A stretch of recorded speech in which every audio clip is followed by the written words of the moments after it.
Humberto Fabri, que nos vai falar sobre, principalmente hoje, né, no Dia das Mães, parentesco corporal e espiritual. Humberto, por favor.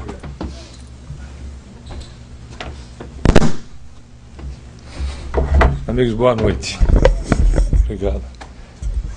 O nosso assunto de hoje, antes que nós comecemos o nosso assunto, primeiro, como nós estamos numa grande família, né, nós trouxemos esse título, parentesco corporal e espiritual, por ser assim extremamente leve, agradável para nós olharmos os aspectos da nossa família, da nossa maneira de interagir com a nossa família. Mas antes disso, nós gostaríamos de fazer uma observação relativa a esse episódio. Na noite de 1º de dezembro de 1984, o Emmanuel ditou, por intermédio de Chico Xavier, um retrato de Maria Nazaré para o fotógrafo e desenhista Vicente Dávila, de São Paulo. O Chico frisou, inclusive, quando estava fazendo esse ditado, né? Então o Emmanuel passava para ele de uma maneira onde ele via em evidência a fisionomia da Maria, que foi retratada, e mostra como ela se apresenta e é reconhecida em suas visitas às esferas espirituais mais próximas da Terra. E é como ela se apresentava, ou seja, como ela era quando ela ficou grávida de Jesus. Este desenho já foi capa de livros. Tem um livro que se chama Maria Nazaré, que tem inclusive esse desenho como capa do livro. Aí está, acho que todos já conhecem esse desenho, né? Já se lembram ou já viram esse desenho. Na realidade, nós trouxemos a questão da Maria porque ela representa para todos nós, não é? A nossa Mãe Santíssima, a Mãe de Jesus, e é exatamente para vocês que são mães, os nossos parabéns, pedindo a Maria que as abençoe, num esforço realmente de muito amor a todas vocês que se dedicam para a abençoada reentrada nossa no planeta. Em relação ao nosso assunto sobre o parentesco corporal e filial, nós vamos começar, como nós somos um grupo muito pequeno, nós temos a possibilidade, se vocês quiserem, de participar. O verdadeiro laço de família, ele é o familiar, ele é o corporal, ele é o perispiritual ou ele é o espiritual? Qual é o verdadeiro laço de família que nos une? Essa não é difícil, hein? Qual? O consanguíneo, que seria o corporal, né? O consanguíneo, que é o corporal. Mas o verdadeiro laço de família que une as criaturas que reencarnam no planeta, qual é?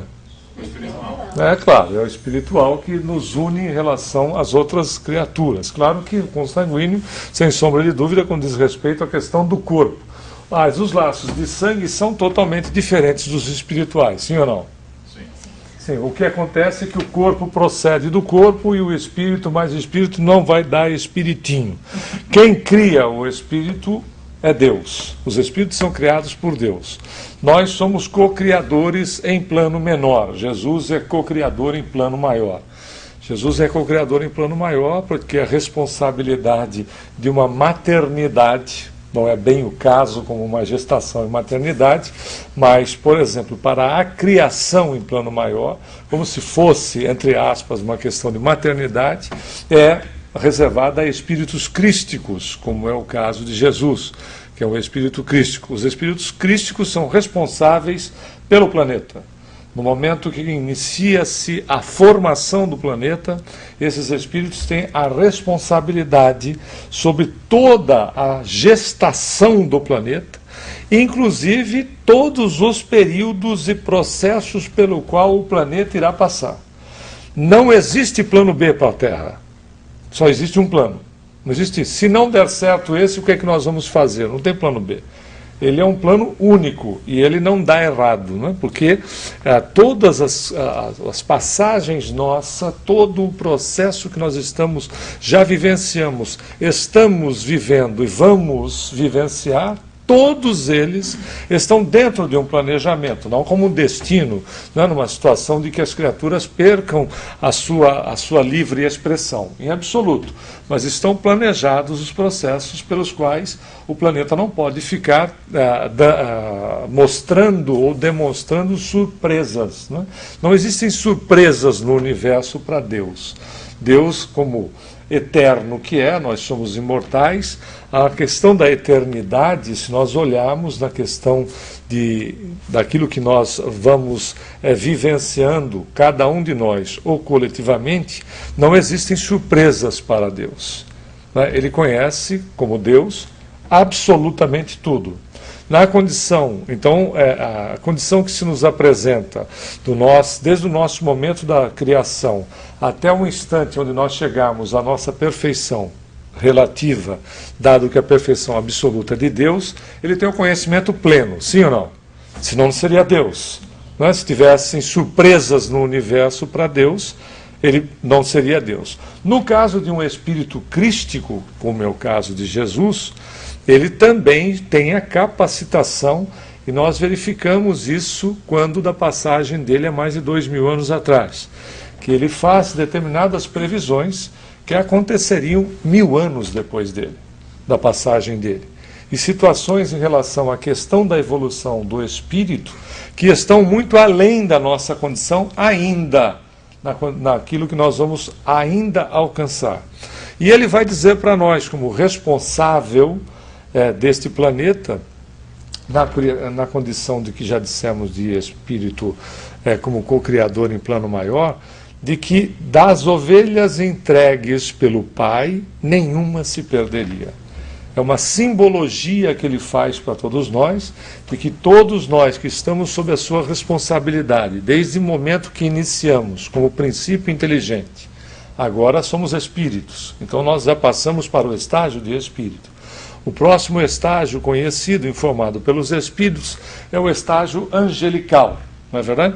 Que nós já temos aqui alguns aí com a asinha começando a despontar, não é isso?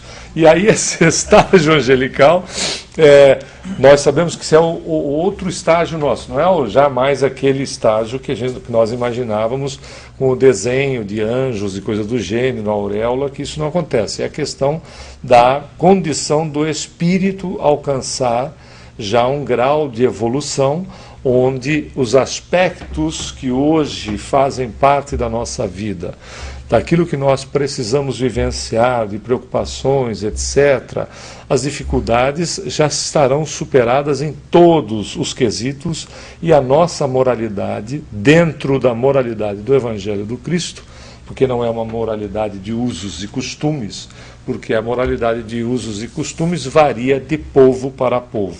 Não é uma realidade? Por exemplo, a nossa condição aqui nos Estados Unidos, nós, os homens, se tivermos uma segunda parceira, somos bígamos, não é? Porém, se nós estivermos num país árabe cuja legislação permita, o homem pode ter quantas esposas puder sustentar. As esposas não podem ter quantos homens puderem sustentar, porque um homem é suficiente para várias mulheres. Né? É bem machista esta posição, não é uma realidade? Mas veja, isso são usos e costumes, é a moral deles. Não é? Nós, quando falamos de moral em relação à evolução do Cristo, nós falamos da moral do Evangelho, que ele sintetizou todas as leis e os profetas em 2 mandamentos. Quais são eles? O primeiro, amar a Deus sobre todas as coisas, e um segundo semelhante a este, amar ao próximo como a si mesmo.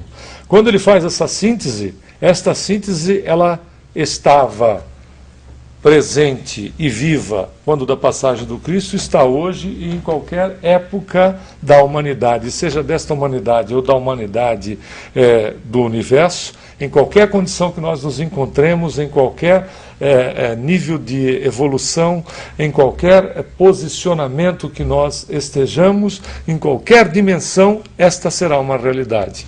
Amar a Deus sobre todas as coisas e ao próximo como a si mesmo, continuará vigindo, continuará em vigência por qualquer condição que nós nos encontremos. Então, na realidade, o que nós precisamos desenvolver como espíritos? É um relacionamento aonde nós tenhamos condição de nos mantermos cada vez mais unidos, porque a nossa existência não está restrita a uma única oportunidade, não está restrita ao corpo que nós utilizamos nesta reencarnação. Certo ou não? Então, na realidade, os pais, para nós, diante de um processo de evolução, dentro da presente reencarnação, eles são responsáveis pelo progresso dos filhos. Da mesma maneira que nós dissemos, veja, do plano maior, Jesus, responsável pela condição do planeta, desde a sua gestação até todos os ciclos que ele passou e terá que passar, tem a responsabilidade de um espírito crístico. Naturalmente, nós como espíritos que somos co-criadores em plano menor, que é a nossa condição, quando nós falamos de pais, nós falamos da responsabilidade então que nós temos em relação àquilo que nos foi confiado. Mas isso não está restrito pura e simplesmente às criaturas que tenham filhos. Isso está vinculado a todo um processo de criação, seja ele qual for. Vamos dar um exemplo para ficar mais claro, para ilustrar. O indivíduo que possa escrever um livro, não só, ele tem a responsabilidade em relação àqueles que serão seus leitores, da mesma maneira que alguém conduza um filho. Não é uma realidade? Porque através daquilo que você escreve, você pode distorcer ou colocar opiniões próprias e distorcer a questão das pessoas que leiam, valores que as pessoas têm em relação às suas próprias vidas e a vida da coletividade. Não é fato? Então a responsabilidade ela não está restrita só ao fato de ser gerado alguém e ter a condição de estar relacionado como filho ou filha.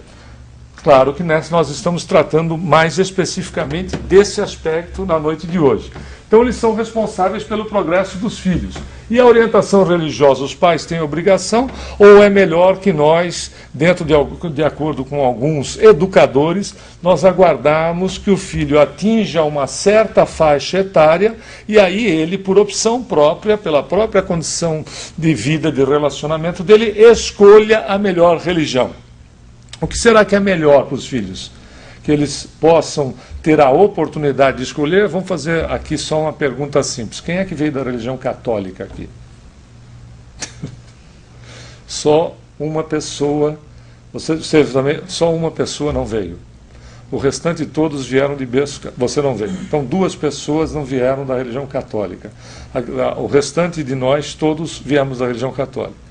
Bom, a pergunta é, seria mais interessante que os nossos pais tivessem esperado que nós atingíssemos certa faixa etária, onde tivéssemos discernimento para escolher e sermos espíritas? Veja como é racional essa resposta, né?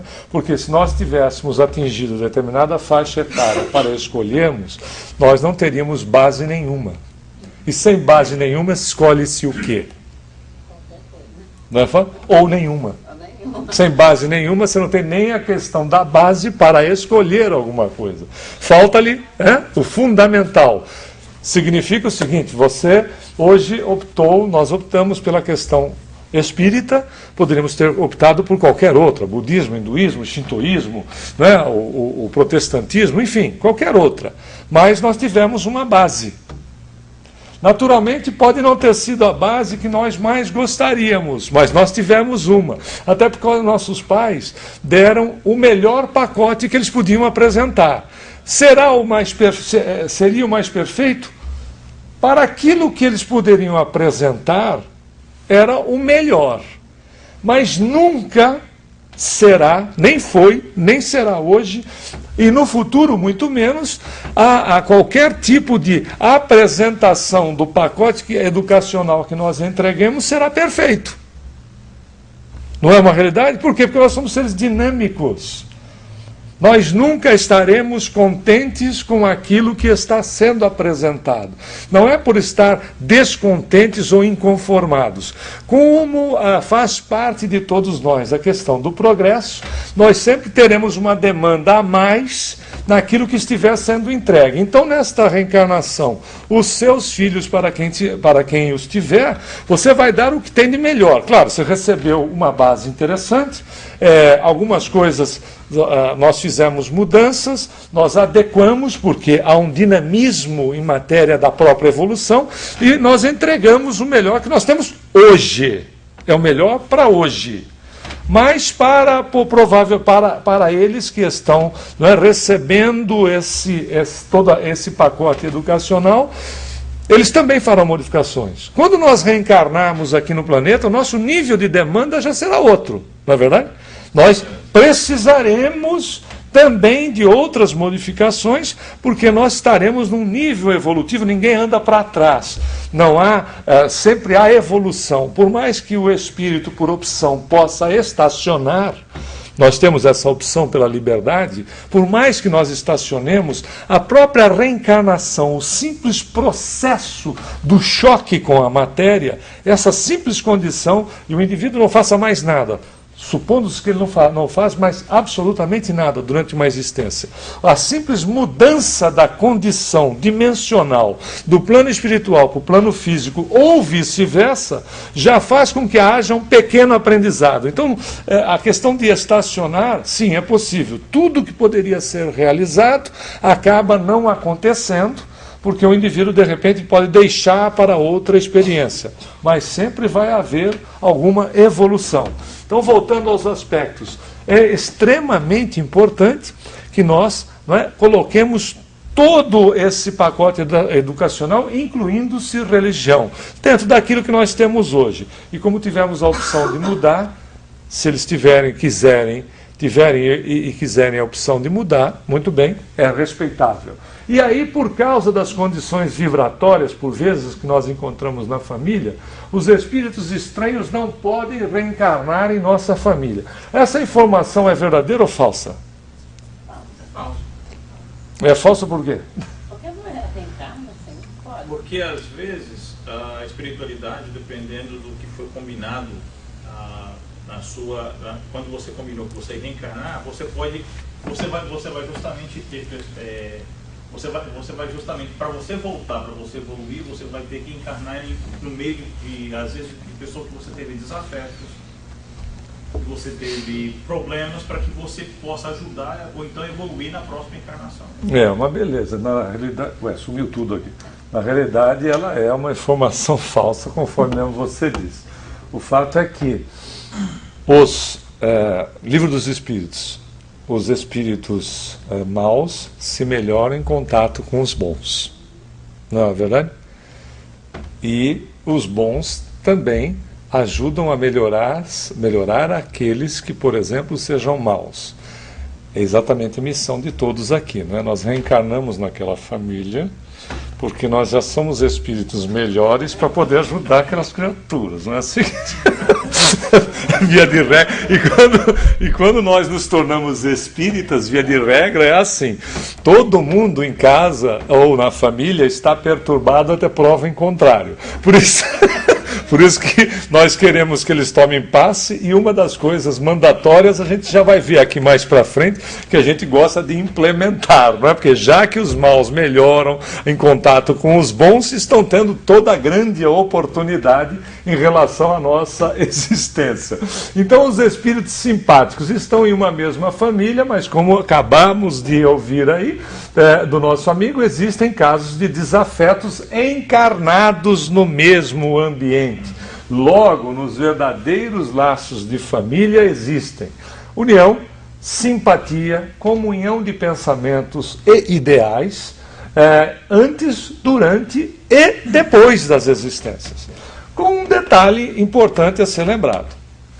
Às vezes, não é incomum, mas também não é regra, nós vamos na casa de A, B ou C, porque, como nós sabemos, né, nos Estados Unidos o consumo de grama, por incrível que possa parecer, é gigantesco. É um dos países que mais consome esse produto no mundo, em matéria de colocar gramados, jardins, etc.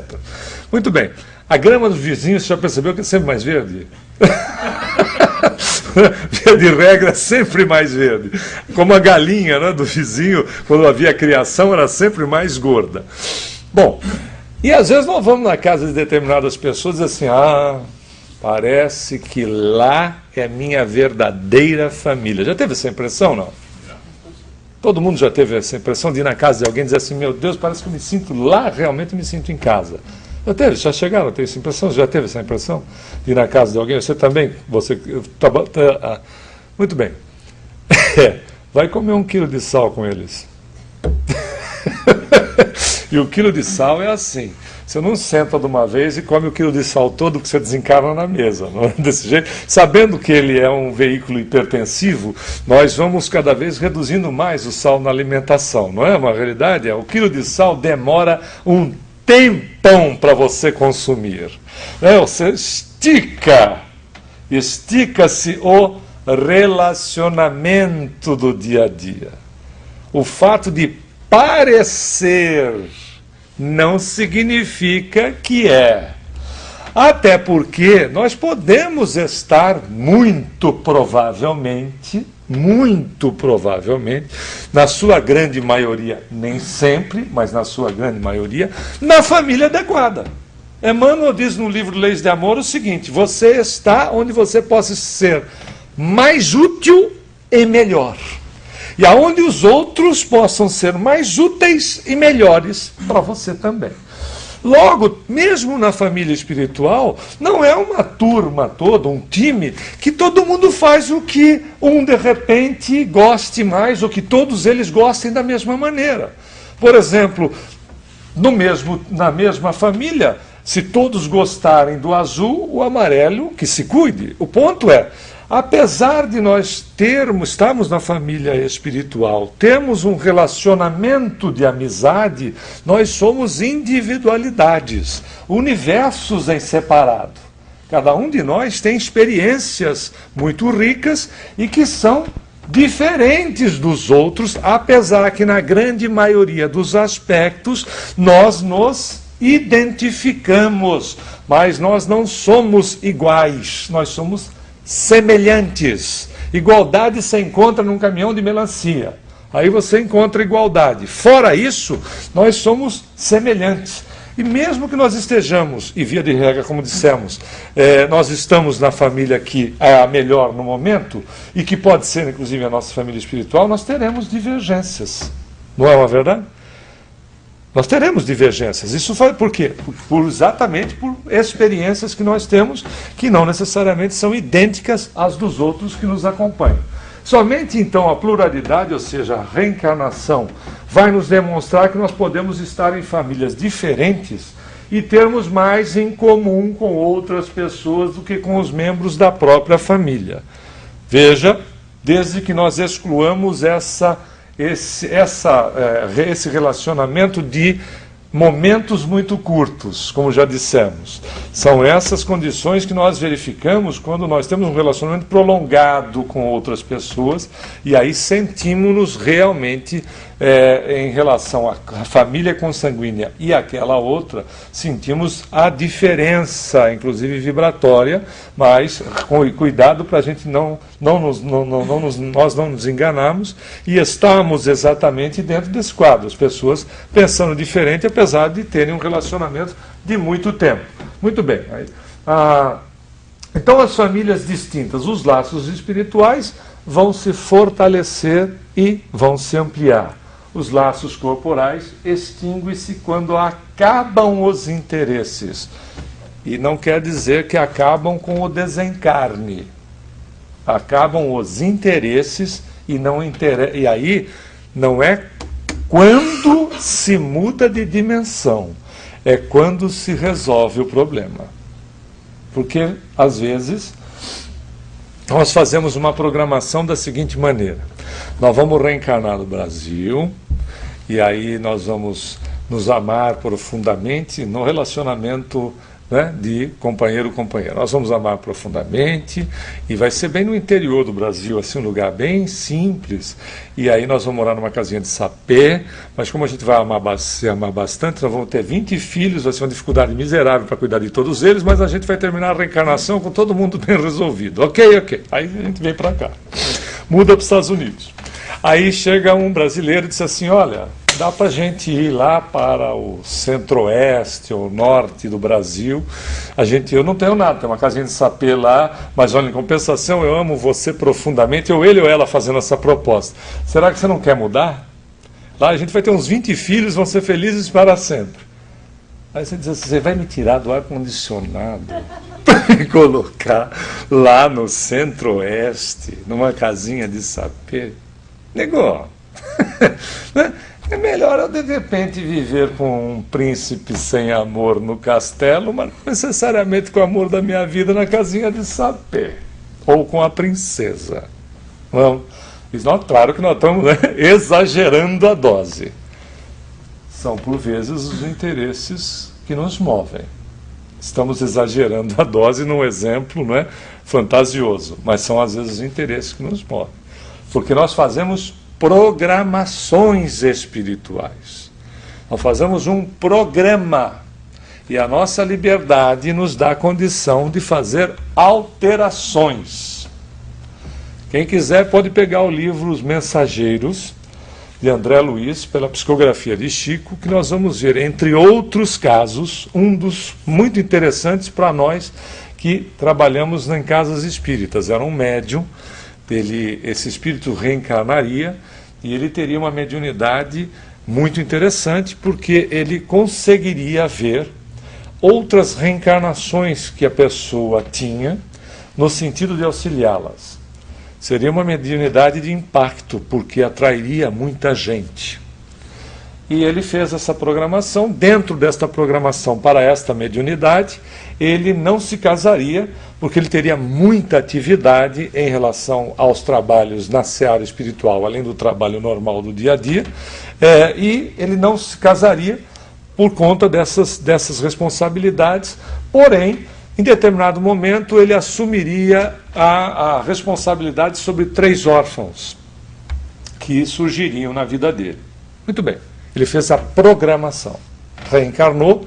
Os aspectos da sua programação, a rigor, são aspectos os mais importantes. A gente não faz programação para, de repente, vai cair cabelo, vai encravar a unha do pé, isso tudo não faz. É a questão do próprio organismo, da própria condição biológica, da genética que nós temos em relação à família. Nós fazemos programações com coisas que são os pontos centrais da reencarnação. Aí ele reencarnou, as coisas dentro desses aspectos centrais começaram a se desdobrar. E aí ele começou a trabalhar mediunicamente, até que surgiu, por acaso, ele era um rapaz, poderia ter sido o caso de uma reencarnação de uma moça, mas ele era um rapaz. Apareceu uma moça assim, maravilhosa, deslumbrante na sua vida, e ele se apaixonou, e essas nossas paixões são impressionantes, né? Porque apesar da ciência saber que o processo é totalmente químico, não é verdade? E que a gente se apaixona por 30 meses, no máximo 36 meses. Porque é exatamente a condição de conhecermos-nos, termos a relação com a criatura e procriarmos para mantermos a raça. A paixão não é ruim. Se a paixão não existisse, a nossa raça já teria desaparecido. Depois desses 30 meses, né, o organismo se acostuma, nós somos seres adaptáveis, o organismo se acostuma com aquela elevação toda de hormônios, adrenalina, etc. Ele se acostuma, porque senão a gente morre de paixão, não é verdade? Porque a gente liga para a pessoa e diz assim, fala, quanto tempo que você não fala comigo, mas eu acabei de desligar faz 5 minutos, mas para mim é uma eternidade, você sabe que eu não vivo sem você, e é assim sucessivamente. Esses aspectos, eles são importantes. E é uma química que foi descoberta há mais ou menos um século, né, de todos esses neurotransmissores que fazem parte do processo e que têm a importância, como dissemos, da manutenção da raça. Claro que quando nós vamos fazer uma declaração, nós vamos dizer assim, eu amo você de todo o meu coração. Porque vem da antiga Grécia a condição de que a alma vivia no coração. Então se expressava de todo o coração. Porque você não vai fazer uma declaração para a moça e dizer assim, eu te amo com toda a química do meu cérebro. Não é porque não é a mesma coisa, não é verdade? Mas a realidade é que você ama por aqui, não por aqui. Por mais que a gente tenha centro de força que emita vibrações através do cardíaco, que são na questão do sentimento, mas a gente ama por aqui. Passado esses 30 meses ou 36, no máximo, o que sustenta um relacionamento é o amor. Quando esta situação não é levada em conta e se coloca interesses na história, voltando lá à questão do cidadão, ele então se apaixona pela moça, se envolve com a moça, veja, não estava na programação, mas é livre-arbítrio. A moça tinha 2 obsessores grudados nela. O que aconteceu no processo biológico? Se espírito mais espírito não dá espiritinho, mas o corpinho com o corpinho promove a possibilidade de uma reencarnação. Os dois reencarnaram através do casal, né, porque já há uma alteração por completo. E eram dois problemas, começaram a infernizar a vida deles, não só da moça, como também dele agora. Os pais infernizaram a vida dele, começaram de tal maneira, criar um inferno dentro de casa.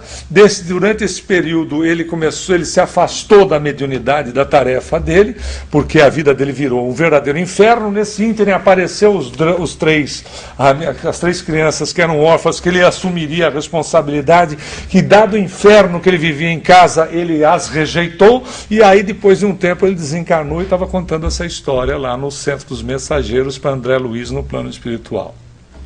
Isso é livre-arbítrio. Não é beleza? Veja, não precisava, mas por opção se montou uma situação. Por isso que a gente disse, os interesses eles terminam, não é pelo simples fato de mudarmos de dimensão, até o momento que nós equilibrarmos as coisas, que às vezes a gente desequilibra por interesse puro. Naturalmente que Emmanuel, sabiamente, através também da mediunidade de Chico, vai dizer o seguinte: ninguém está vinculado a criaturas para sofrer. Deus não quer o sofrimento dos seus filhos e das suas filhas. Mas, na realidade, nós só temos que dosar o livre-arbítrio para que nós não aumentemos os aspectos daquilo que a gente já tem para administrar na presente existência. Tanto é que a própria situação do entendimento em relação à mãe de Jesus, por vezes foram questionadas por uma análise muito simplória dos ensinamentos do Cristo, quando aquele momento que Jesus diz a frase, quando as pessoas dizem, sua mãe e os seus irmãos estão aí fora e querem lhe falar, ele pergunta, quem é minha mãe, quem são os meus irmãos? E ele estava afirmando que a sua mãe Maria não era da sua natureza espiritual. Essa é uma afirmação verdadeira ou uma afirmação falsa?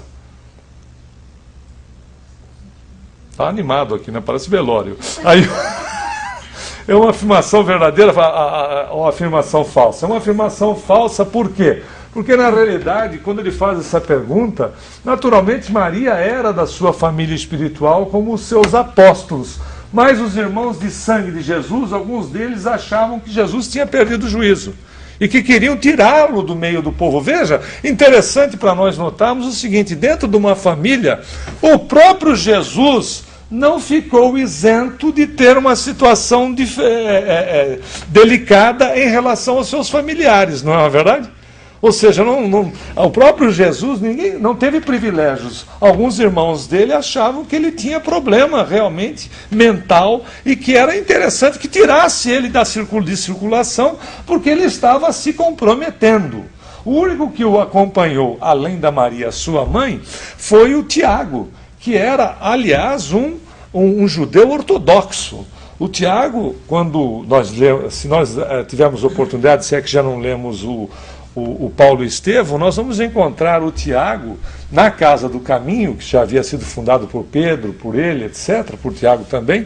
Quando os soldados chegam do Sinédrio para prender as pessoas da Casa do Caminho, Pedro e todos os demais, eles abrem uma porta e encontram o Tiago lendo a Torá, que é o Pentateuco judaico, os 5 livros de Moisés, de joelhos. E ler a Torá de joelhos era a maior manifestação de respeito às leis, ou seja, a Torá como um todo, que um judeu podia promover.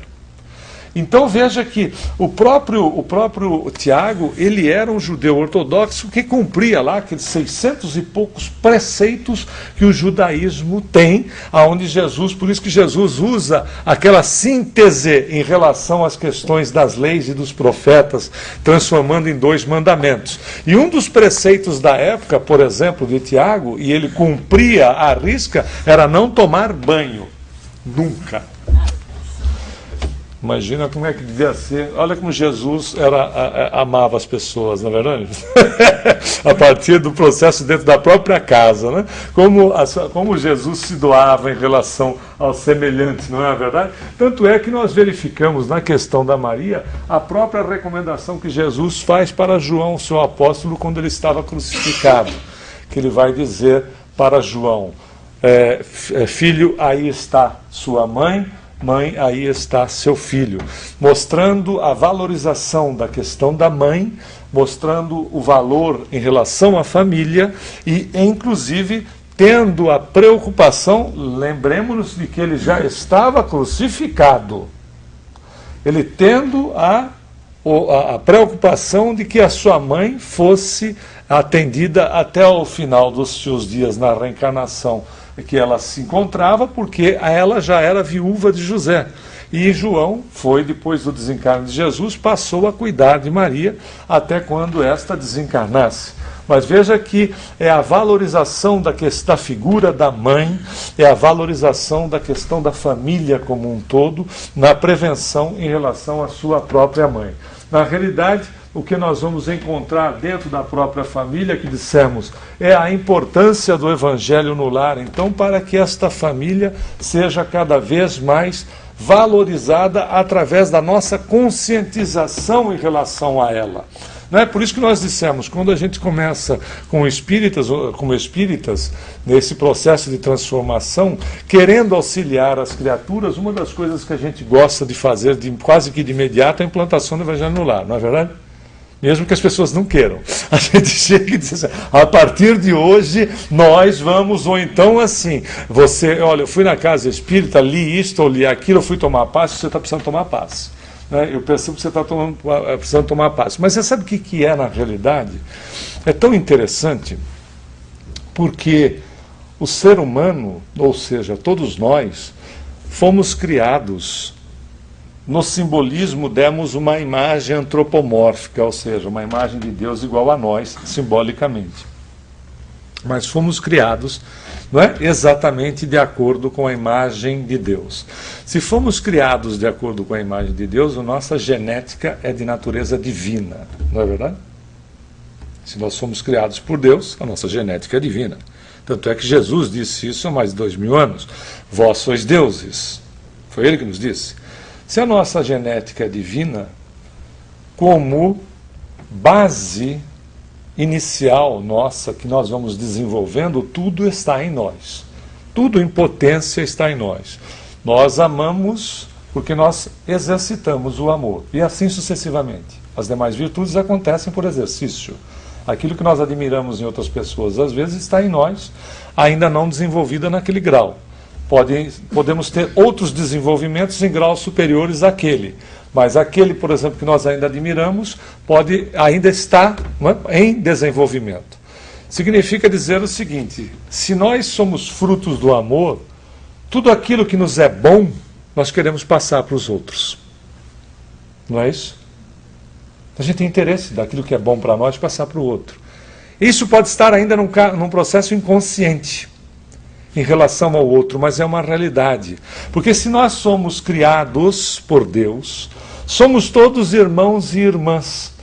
E se o que está em vigência no universo é o amor, nós somos sustentados pelo amor. Então, o relacionamento entre nós é um processo de retroalimentação. Nós alimentamos e somos alimentados pela nossa essência, que é de caráter divino. Por isso que a criatura, quando nós temos alguma coisa que é boa para nós queremos dar para alguém que também é bom, que também é bom para ele ou que signifique muito para nós. E o contrário também é verdadeiro. Quando a pessoa não é positiva para nós, e nós temos algo que está nos fazendo bem, nós queremos também fazer isso para aquele que não é positivo. Via de regra, a gente vai no livro de vibrações e pega a caneta, por exemplo, e começa, num primeiro momento, anotando o nome do indivíduo assim, Antônio, né? Vou deixar assim bem firme, que é para a vibração ir bem direto nele, principalmente quando a gente não gosta muito da criatura e quer dar um sossega-leão na criatura. Não tem livrinho de vibração aí na frente? Tem, né? Então já Antônio, chega a quase rasgar o papel. Depois de um certo tempo, é tão interessante que como nós somos mantidos pelo amor, porque se nós fôssemos mantidos por ódio, rancor, mágoa, ou qualquer coisa, remorso, ou qualquer coisa do gênero, isso nos faria bem. Isso nos sustentaria. Nós seríamos felizes. Ao contrário, né? É uma grande porta para cânceres e os diversos tipos de problema, questão de ódio, de rancor, de mágoa, de falta de perdão. São portas incríveis para problemas, sejam eles psicológicos ou sejam eles já somatizados. Então, naturalmente, porque não é a nossa essência. Como a nossa essência é amar, com o tempo, quando a gente vai escrever, porque nós não temos sustentação que não seja no amor. A nossa sustentação está no amor. Nós somos sustentados por Ele. Como nós somos sustentados por Ele, nós não conseguimos odiar o tempo todo. Nós somos, como diz Emmanuel Espírito, através da psicografia de Chico, nós somos constantes na inconstância, ainda bem. Porque na questão na falta de perdão, de rancor, de mágoa, nós também somos inconstantes. Nós não mantemos o mesmo padrão o tempo todo. Logo chega um determinado momento que o nome do Antônio já não é escrito com tanta boa vontade assim. A gente já escreve ele sutilmente. Por quê? Porque a nossa essência vai fazendo com que nós saiamos daquilo que não é a nossa realidade para aquilo que é a nossa realidade. Ou seja, Deus nos assiste através da criatura. A criatura é assistida pela criatura e é Deus nos assistindo dessa maneira. Nós, quando fazemos, então, colocamos o nome do Antônio, que inicialmente a gente até rasgava o papel, depois a gente está colocando de forma sutil. Na verdade, quando nós fazemos isso para alguém, seja pessoa querida ou pessoa que não esteja muito bem no nosso relacionamento, nós estamos, na verdade, fazendo por nós mesmos, não é? A caridade que a gente acha que faz para o outro, nós fazemos por nós mesmos, porque na realidade nós estamos voltando à nossa realidade espiritual, que é a condição do amor em nós mesmos e de nós para com o outro. É impressionante como quando existe um desequilíbrio na sociedade, e essa sociedade é a família, a gente tenta de alguma maneira fazer com que esta criatura que está desequilibrada volte ao equilíbrio. Por quê? Porque descompensa a condição da nossa energia, que é a energia do amor. Existe um ponto que está fora de compasso, descompensando o restante das pessoas. O Evangelho vem exatamente para isso, para suprir essas nossas necessidades. Jesus, mostrando isso na própria casa de Pedro, que foi o primeiro lugar, na primeira família que foi implantado o Evangelho no lar no mundo, foi na casa de Pedro. Na casa de Pedro aconteciam as mesmas coisas que acontecem na nossa casa. As pessoas reclamavam, como todo mundo reclama. O espírita não reclama mais, né? A gente só faz demandas necessárias. Reclamação não. Aí reclamavam demais e falava mal, às vezes, do governo, da inflação, da situação A, B ou C, seja lá de que maneira for. Isso era uma coisa normal. E Jesus convida a implementação do Evangelho no lar. E qual é as questões importantes? O cultivo da paciência, porque tendo cada vez mais a harmonia no lar, nós transferimos isso para a sociedade. A sociedade se apresenta, se hoje se apresenta mais de uma maneira ou de outra, seja ela qual for, ela na realidade nada mais é do que reflexo daquilo que acontece na grande maioria dos lares, que é a primeira célula que forma a sociedade como um todo, que forma a família como um todo. Por isso, a importância de nós podermos, desta maneira, nos associarmos vibratoriamente dentro do lar, independente de nós até mesmo fazermos a prática sozinha. Uma das situações que nós verificamos, a própria Roma, muitos estudiosos verificam o seguinte, que um dos fatores de desagregação do império se deu através da desagregação da família, da falta de valorização da questão da família, que foi, claro, você desune a família, você desune o exército, né? E o negócio deles, o business deles era o negócio de exército, das forças de força armada. E, naturalmente, quando a gente tiver numa situação muito difícil, né, que a sexta-feira está longe, né, agora amanhã já é segunda. Quando a situação está muito difícil, o relacionamento está muito difícil dentro de casa, faça uma coisa que é importantíssima para nós como espíritas. Um relax. Né? Relaxa, meu filho, relaxa, porque na verdade é o seguinte, nós dizemos, via de regra, a vida é curta. Nesse planeta é mesmo. É fato, né? Quando a gente chega a atingir 100, 103, 105 anos, nós ficamos admirados quando as pessoas conseguem atingir isso, né? O Niemeyer está com 104 e ainda está trabalhando. Nós ficamos admirados com essa condição, não é verdade? E o que são 104 anos, né? Passam assim, não é verdade? Então, mais tranquilidade, principalmente no relacionamento da família, valorizando as pessoas dentro do lar, apesar das nossas dificuldades, das nossas deficiências, porque é dessa maneira que nós passamos na existência de uma forma mais feliz, de uma forma mais tranquila, apesar de todas as lutas que nós temos que travar durante a nossa existência, mas pelo menos nós podemos já usufruir da felicidade no momento que nós estamos vivendo. A condição da felicidade não ser deste mundo é uma verdade como felicidade absoluta, mas não é uma verdade como nós podemos construir um pedacinho dela, a começar dentro do próprio lar em nossos relacionamentos. Muita paz a todos.